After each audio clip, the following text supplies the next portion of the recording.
Assalamualaikum warahmatullahi wabarakatuh. Aku cuman mau bagi tahu ya, karena ada 4 hal dalam hari kiamat itu akan dipertanyakan.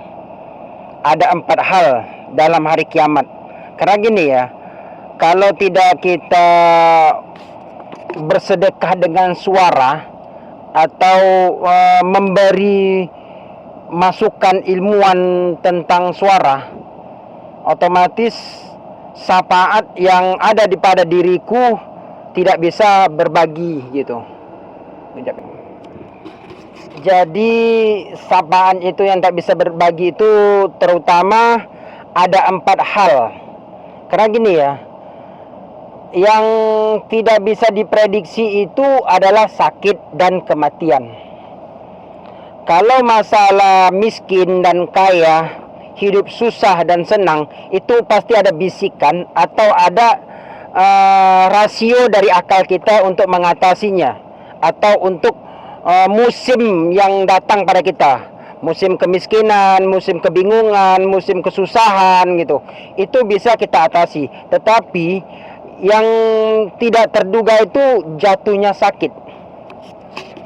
Karena jatuhnya sakit itu adalah salah satu ujian. Sakit yang bisa diatasi itu adalah pemahaman orang tua-tua kita dulu, memahami bahwasanya makan harus teratur, tidur harus teratur, kerja harus teratur. Itu biasa-biasa saja. Tetapi ada yang tak biasa dari segi dalam maupun dari segi luar. Itu namanya penyakit ya. Dan lain lagi dari segi kematian. Itu tidak bisa kita prediksi. Apa yang aku jelaskan itu adalah 2 hal, pesakit dan kematian. Apabila jatuh sakit, kita tak bisa berbuat. Apabila kita kematian, kita lebih banyak lagi tak bisa berbuat lagi. Jadi akan dipertanyakan oleh para malaikat. Tanya begini, kemana batas nikmatmu gitu. Jadi 2 hal itu ada. Imam Ghazali mengatakan begini katanya. Yang pertama yang akan dipertanyakan oleh malaikat di saat kita alam barzah. Alam barzah ya, alam barzah, alam akhirat di padang mahsyar sana, bukan alam yang di padang kubur ya. Alam di padang mahsyar. Nanti ditanya pada mahsyar itu, nanti tanya gini. Yang pertama, kemana masa sihatmu? Nanti ditanya masa sehat kita. Ada orang dia sehat tapi tak mau berbuat, tapi tak mau dia menolong sesamanya, tapi tak mau dia memberi syafaat atau memberi gambaran bahwasanya ini jalan baik. Semangatkanlah jalan baik itu. Kalau ini jalan buruk, celakalah kamu, kan gitu. Jadi kita atau arahkan gitu dengan tuntunan Rasulullah Sallallahu Alaihi Wasallam. Dan Rasul yang memberi lebih besar lagi daripada uang adalah akhlakul karimah. Yang kedua, masa muda. Yang kedua, masa muda ini kita harus berbuat untuk mencari ilmu, mencari rezeki untuk kita sendiri, untuk orang tua kita sendiri, dan kalau berlebih dari situ boleh kita untuk orang lain. Tapi masa muda kita itu jangan terjebak oleh segala sesuatu lika-liku yang berbaur menolong tetapi menyesatkan, menolong tapi di dalamnya menyesatkan. Itu masa muda tahu tuh, masa muda pasti tahu. Karena udah berpikir itu di situ, udah pikir. Dan membantu tapi menjerumuskan. Itu pasti nanti kalau ada yang sering rajin ngaji atau rajin belajar sana sini, pasti tahu beluk segala sesuatu yang menjebak dalam perbuatan baik kita gitu, atau dalam pengeluaran jasa hidup kita gitu. Jasa itulah dikatakan masa muda. Yang ketiga adalah ilmu.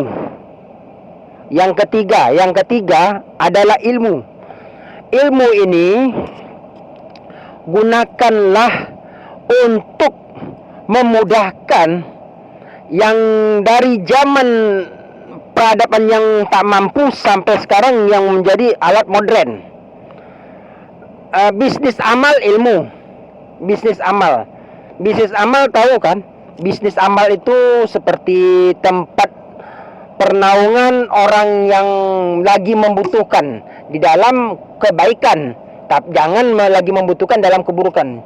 Zaman dahulu ingat ya, bisnis amal mereka itu, aku buka tanah wakaf setelah orangnya, keluarga warisnya udah meninggal, udah secemana, tak tahu ya tanah wakaf itu dijadikan bisnis kubur. Nah, itu tak baik. Kalau masjid belum ada, bisnis masjid belum ada, tetapi korupsi yang itu ya jelaslah, tahulah ya. Jadi segala sesuatu itu ada tiga ya, ada yang ketiga ya. Yang keempat, kemana masa umur. Masa umur ini akan dipertanyakan, umur kita habiskan kemana?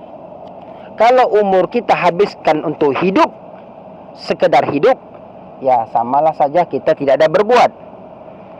Sholat tak mau, beribadah tak mau, mengenang Allah tak mau, mengenang Tuhan kita tak mau, berbuat baik tak mau. Itu hidup sekedar hidup. Karena hidupnya kalau baik dia umurnya panjang, tapi hidupnya pendek, dia umurnya pendek gitu. Masa umur. Jadi yang pertama ya, masa mudamu. Ya, masa mudamu yang pertama tadi, ya masa mudamu, ilmumu, masa muda, ilmu, agak lupa. Aku kadang gini ya, bukan sekedar apa ya, apa namanya itu, mengasih tahu, tapi ini adalah salah satu aku mempelajari hidup aku biar supaya jin kolbuku di dalam diriku yang membisik ini menjadi ustadz juga. Yang ini kalian lihat ini, yang kalian lihat ini, yang nampak aku nih, ini sebenarnya jasad yang di tanah saja ya. Hanya di tanah saja. Ini ya Bu ya, sekedar di dalam sebalik aku mengasih tahu sama kalian, atau di sebalik aku informasi, itu adalah hikmah di sebalik hikmah. Oke? Yang pertama umur, yang kedua ilmu, yang ketiga masa muda, yang keempat masa muda, lupa lagi aku. Yang itu tadi ya. Pertama ilmu. Yang pertama masa muda, masa sehat. Ya. Masa sehat, masa muda, ilmu, umur. Oke? Masa sehat, masa muda, ilmu, umur. Oke, itu saja yang ku sampaikan.